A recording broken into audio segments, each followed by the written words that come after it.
सर्वांनी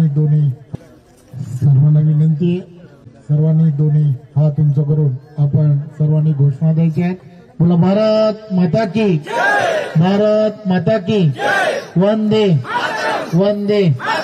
प्रकाश पण उद्या देईलच समजा.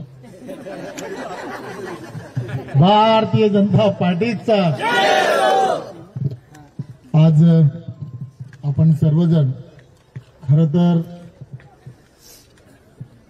रमाकांत यांच्या रमा आणि त्याचबरोबर इथले असणारी सर्व जागा मालक खरं तर इथेच आहेत सगळीजण.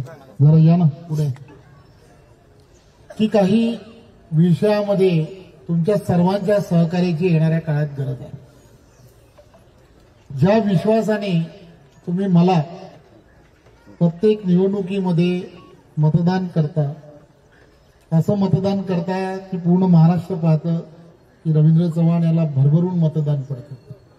यावेळेला फक्त एवढीच विनंती आहे की जो कमळावरती उभा राहील, जो कमळ चिन्हावरती उभा राहील त्याला मतदान यासाठी करा की कारण एकमेव आहे की जे जे तुम्हाला अपेक्षित आहे, तुमचं हक्काचं घर हवं आहे तुम्हाला, तर त्यासाठी सुद्धा सहजपणे काही गोष्टी करता येऊ शकतील. घरात ज्या ज्या व्यवस्था आपण विचार करतोय त्या सर्व व्यवस्था उभ्या करता येतील.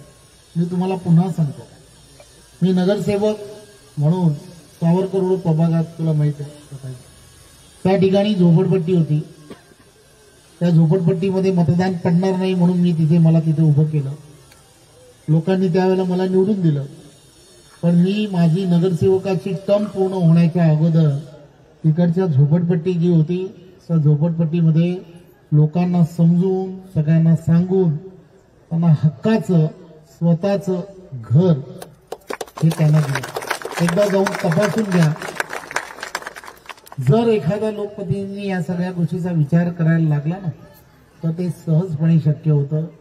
मी पुन्हा सांगतो, या शहरामध्ये अधिकृत आणि अनधिकृत हा विषय हा येणाऱ्या काळामध्ये तुम्हाला आम्हाला सर्वांना एकत्रपणे मिटवायचा आहे.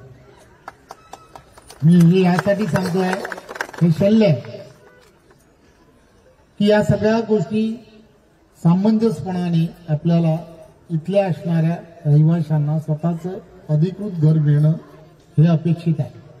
आणि ते देशाचे पंतप्रधान नरेंद्र मोदीजी यांच्या नेतृत्वात देवेंद्रजींच्या दूरदृष्टी असणाऱ्या विचारानेच आपल्याला मिळू शकतं.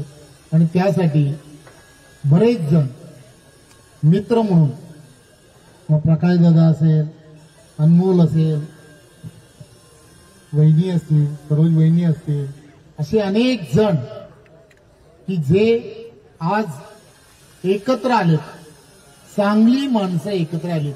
मी माझं म्हणणं उलटं लक्षात घ्या. चांगली की ज्यांना तळमळ आहे अशी माणसं एकत्र आली आहेत. या सगळ्यांना येणाऱ्या काळात आशीर्वाद तुम्हाला सर्वांना द्यायचा आहे. तो तुम्ही द्याल ना? नक्की. बघा, घाबरणार नाही, घाबरत तर नाहीत तुम्ही, ते मला माहित आहे. परंतु तरी सुद्धा विचारतो, घाबरणार नाही ना? घाबरू नका. मी पूर्ण ताकदीने तुमच्याबरोबर आहे, पूर्ण ताकदीने. त्यामुळे आपण सर्वजण आज ही रमेशच्या बोलण्यामध्ये तो गहिरून गेला. त्याचं कारणच एक आहे की एवढा पाठपुरावा, एवढं सर्व करत करत या सगळ्या गोष्टी आज या सगळ्या सिद्ध झाल्या आहेत. त्यामुळे येणाऱ्या काळामध्ये तुम्ही सर्वांनी मिळून एकत्रपणे एक विचाराने आपल्याला सर्वांना त्या दिशेने जायचं आहे. एकच लक्षात घ्या, आपल्याला सर्वांना आपल्या पुढच्या पिढीच्या भविष्याची चिंता करायची आहे, लोकांच्या नाही, नगरसेवकांच्या तर नाहीच नाही. आपल्या पिढीचा जर विचार करायचा असेल ना तर आपल्याला 100% एक विचाराचं असणारं सरकार म्हणजे काय तर भारतीय जनता पार्टी की जे केंद्रात आणि राज्यात आहे त्यांचं असं आणणं अत्यंत गरजेचं आहे. आपण आणाल, पूर्ण खात्री आहे. पुन्हा एकदा आज एवढ्या मोठ्या संख्येने आपण इथे उपस्थित राहिलात. आपली स्वप्नपूर्ती आहे. त्यामुळे मी आपल्या सर्वांना खूप खूप शुभेच्छा देतो आणि प्रकाश दादांनी